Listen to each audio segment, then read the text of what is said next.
Please Krishna কি কৰে বলে নিৰন্তৰে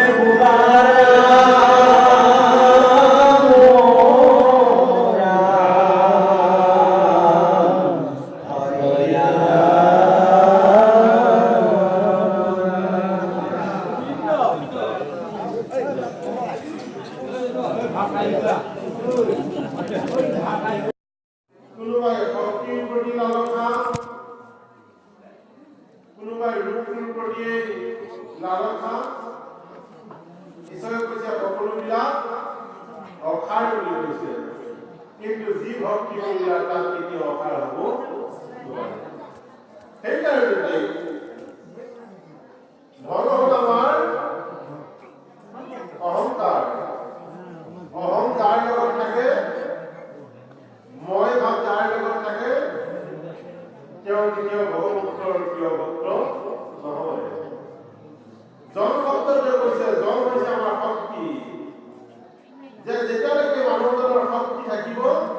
তেতিয়ালৈকে থাকিব। আৰু এই গোটেইবিলাক ভগৱন্ত প্ৰভুৰ দিয়া আশীৰ্বাদৰ ফলশ্ৰুতিতে মানুহজন জীয়াই থাকে। এই ধনটো টকা পইচাৰ বুলি কোৱা নাই। কাৰোবাৰ যদি 1000 টকা পইচা আছে এইবিলাক ভাগৱতত কোৱা নাই। কৈছে ধন সকলো তোমাৰ আশাৰ, যে তোমাৰ দেহত থকা শক্তিখিনি অসাৰ হৈ পৰিব মই যেতিয়া তোমাৰ দেহৰ ভিতৰত নাথাকিম। তোমাৰ হস্তটো নাথাকিব, ধনো নাথাকিব মই যেতিয়া পিঠি দিম। আৰু বেংকৰ একাউণ্টত টকা 1 টকা ভাগৱতত কেতিয়াও কোৱা নাই। সেইকাৰণে যোগসকল মোৰ শক্তি, মোৰ শৰীৰৰ সৌষ্ঠৱতা এই গোটেইবিলাক থাকিব যেতিয়া ঈশ্বৰৰ শক্তি মোৰ লগত প্ৰৱেশ কৰিব। সেইকাৰণে গুৰুসকল সকলোকে সমস্ত ভূতক যদি মই মহান এটা উপলব্ধি কৰিব পাৰোঁ তেতিয়াহ'লে আমাৰ ভাৱে আমাক আশীৰ্বাদী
যিজনে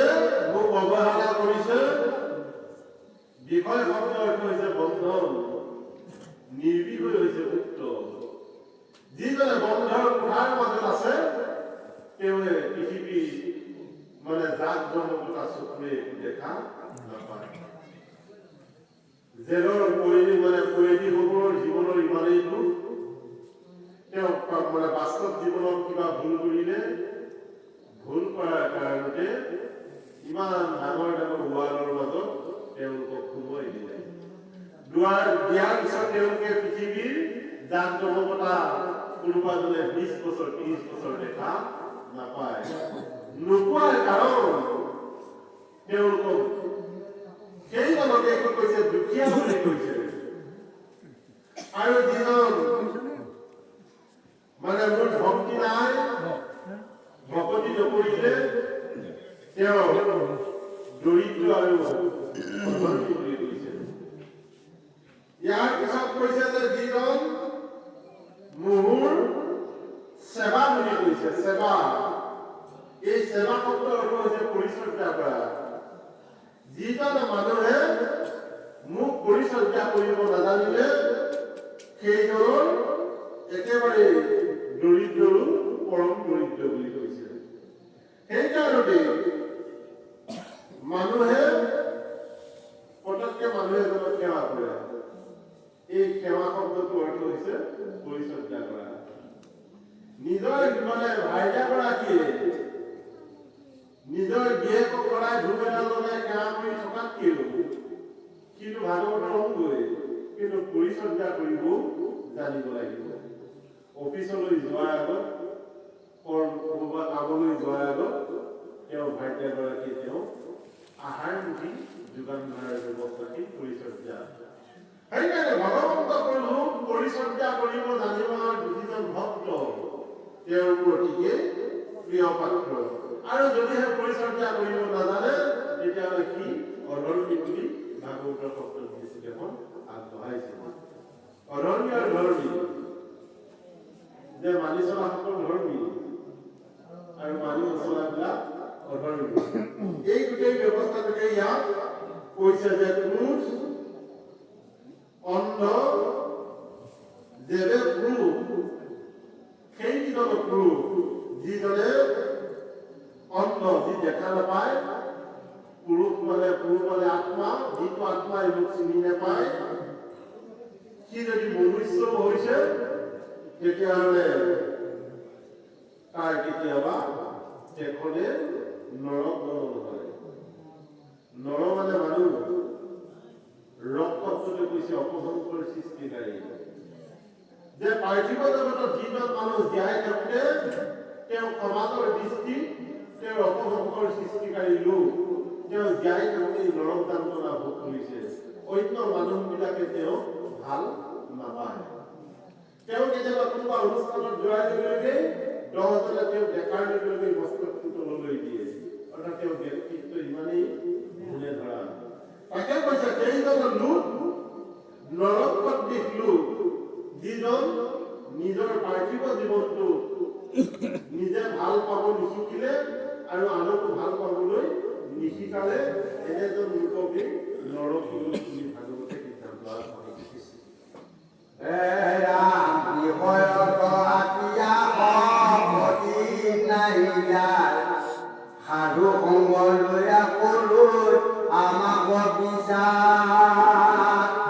ও আন কৰ্ম কৰিব গতিত তৎপৰ ও জানিবা উদ্ধৱ বন্ধু সেই সাধুৰ সংগ পথাৰ নাহিকে প্ৰবন্ধ ও যিটো পাপতিৰ নাই ভকতিৰ গন্ধ ধন জন সুত দ্বাৰা বুলি মৰুয়ামি সেইটো অধম অনিশ্বৰ আত্মঘাতী ভকতক আত্মঘাতী বুলি কৈছে যে বিবাহ বৈবাহিক সম্বন্ধ পাৰ কৰা যিগৰাকী মই ভাৰ্যা বনাব পাৰিলো নে নোৱাৰিলো নাজানো, অৰ্ধাংগিনী কৰিব পাৰিছো নে নাই তাকো নাজানো। অৰ্থাৎ যিগৰাকী ভাৰ্যা শব্দটো যদি বিশ্লেষণ কৰা যায়, ভাৰ্যা হৈছে আৰ্যা। আৰ্যা মানে এখন ৰুটি যে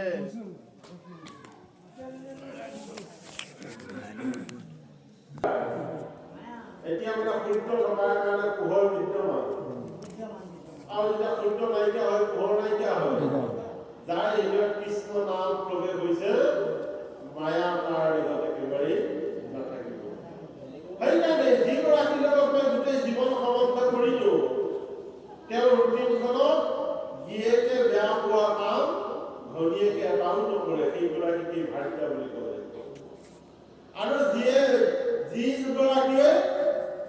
এইডাল আপোনাডাল এনেকুৱা ব্যৱহাৰ হয় সেইগৰাকী পত্নী বুলি কয়। যিগৰাকীয়ে নিজৰ স্বামীৰ দেহটোৰ কথা ভাবে সেইগৰাকী অৰ্ধাংগিনী বুলি কয়। এই ইমান সংমিশ্ৰণৰ মাজত সংসাৰ এখন চলিছে। সেইকাৰণে যিগৰাকী ভাৰ্যাৰ লগত মই গোটেই জীৱন সম্বন্ধ কৰিলো, মৃত্যুৰ সময়ত মোৰ ভাৰ্যাগৰাকী এটা উৎকৃষ্ট কথা স্বামীক শুনাব নোৱাৰিলে, তেতিয়াহ'লে সেইগৰাকী ভাৰ্যাৰ লগত সম্বন্ধ কৰি মোৰ কিবা লাভ হ'বনে বাৰু? যিকেইটা পুত্ৰক মই সম্পত্তি দি সম্পত্তিয়া কৰি ৰাখিলো, তেওঁলোকে খাব বুলি মই LIC পলিচি খুলিলো, কিন্তু পিছবেলা বজাৰখনত দেউতাকক এৰি তেওঁলোকে ভাড়া ঘৰত বসবাস কৰিছে। সেইকাৰণে বিশ্লেষণ দিছে ভাগৱতে যে সেইদৰে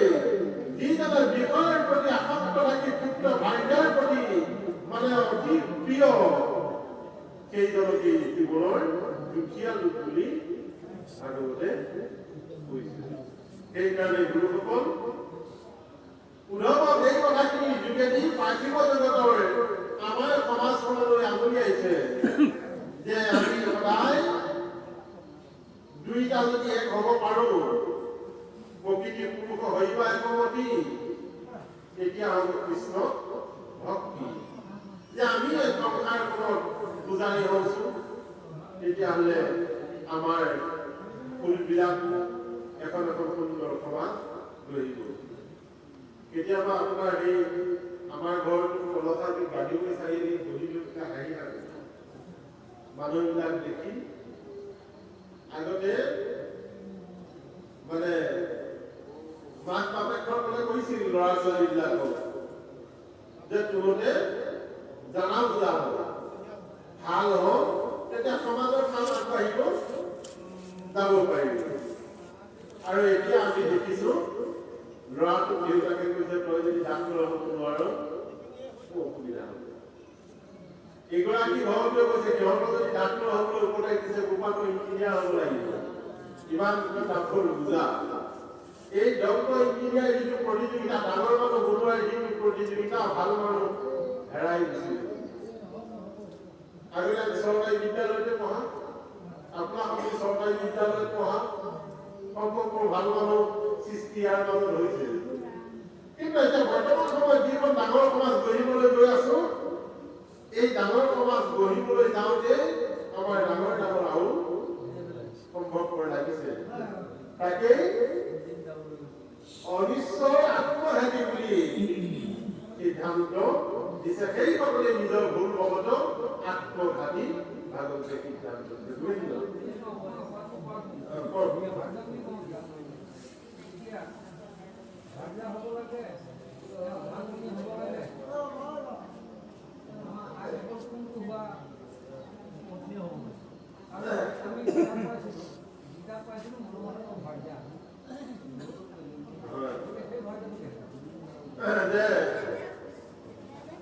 ভাইজা আৰু স্বামী পত্নী আৰু জীয়েক আৰু অৰ্ধকায়া গোটেইকেইটা ব্যৱস্থা এটাতেই যায় তথাপিতো ভাইজা আৰু স্বামী এই দুটাৰ সম্বন্ধই স্বামী হৈছে গৰাকী ভাইজা হৈছে তেওঁৰ সেৱক আজি ভাগৱতে কৈছে ভাইজা হৈছে সেৱিকা আজি ভাগৱতে কৈছে তুমি সেৱিকা হোৱা মই তোমাৰ স্বামী কৃষ্ণ মই তোমাক সদায় কৃপা কৰিম আৰু যদি তুমি ভাইজা হোৱা নাই সেৱিকা হোৱা নাই তেতিয়াহ'লে মই স্বামী হ'লেও তোমাক দুখ পাওঁ বা সুন্দৰ চকুৰে তোমাক নাথাকো পাৰোঁ এই বিষয়টোতেই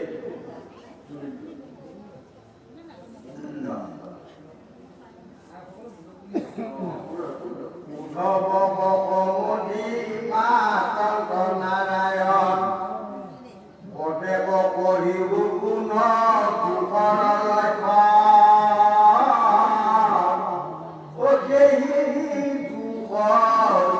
গুণ বুলিলে গুণ গুণ কোনে দেখে গুণময় জ্ঞান কৰ্ম সবে কৰি হৰি নিগুণ ভকতি ধৰি বহি সুখে ধৰি গুণহে পৰচুৰ সবে সংসাৰত তাক তৰিবা নবি শুনা উপদেৱ মূৰ কথা শুনা নিজে পাইবা গুণ যশ তাক হলে আদিও জীৱে প্ৰেমৰ এতেকে সংসাৰ তাপ তৰিবা হলিকে যিটো প্ৰেম ভগৱতীত অমিত বলিকে জগতৰে অন্তৰ্যামী আছো হৃদয়ত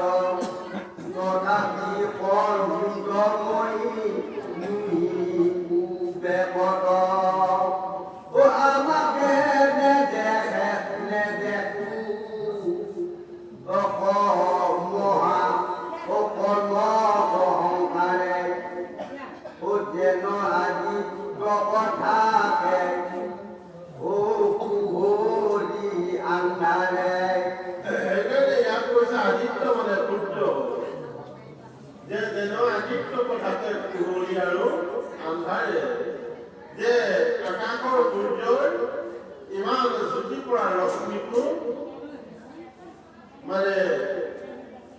পোহৰি আৰু আন্ধাৰে ঢাকি পেলায় ইয়াৰ ৰিফাইনটো দিছে যিজনে মহামোহ অহংকাৰত থাকে এই অহংকাৰী লোকজনৰ জ্যোতিটো কেতিয়াবা স্তব্ধ হৈ পৰে তাকে ভাগৱতত কৈছে মই জগতৰে অন্তৰ্যামী আছো তোমাৰ হৃদয়ত তথাপি কৰ্মীৰে তুমি হোৱা নাই সেইকাৰণে তোমাৰ আগত তোমাৰ হৃদয়ত মই ব্যক্ত হ'ব নোৱাৰো যদি তুমি মোহ অহংকাৰ ত্যাগ কৰা তেতিয়াহ'লে তোমাৰ সকলো লগতেই মই নিশ্চয় তোমাক দেখা দিম সেইকাৰণে এনে মহান সাধুসকলো কেতিয়াবা আমাৰ পাৰ্থিৱ জগতৰ চকুহালত দেখিছো যে কাৰোবাৰ কোনোবা এজন ভক্তলৈ এটা কাল ইমান মানে দুখময় আৰু এটা কাল তেওঁ সুখ চবলৈ জেগা নাই আৰু কোনোবা এজনৰ এটা কালত ইমান সুখ আছিল টকাত চিন্তা নাই দেহাত চিন্তা নাই কিন্তু এটা সময়ত তেওঁৰ গোটেই দেহ গোটেই অশান্তি জৰ্জৰিত সেইকাৰণে ঈশ্বৰে যাতে ইচ্ছা চেষ্টা কৰিব ভগৱন্ত প্ৰভুৰ যেতিয়া মানে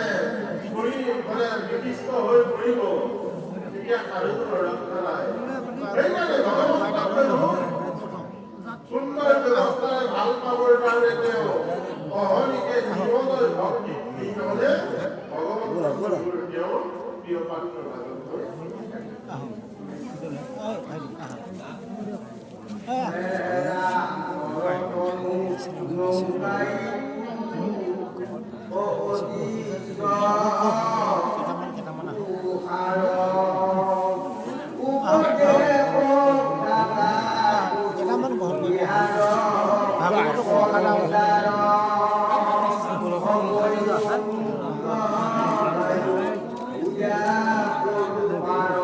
হিচাপ নাগাম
এই দেহত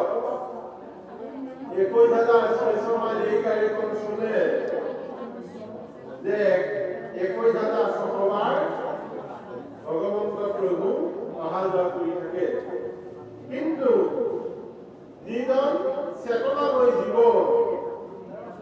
চেতনাময় ভকত সেইদৰে শূন্য আহে শূন্য যায় বুলিবলৈ ধৰিছে জপাই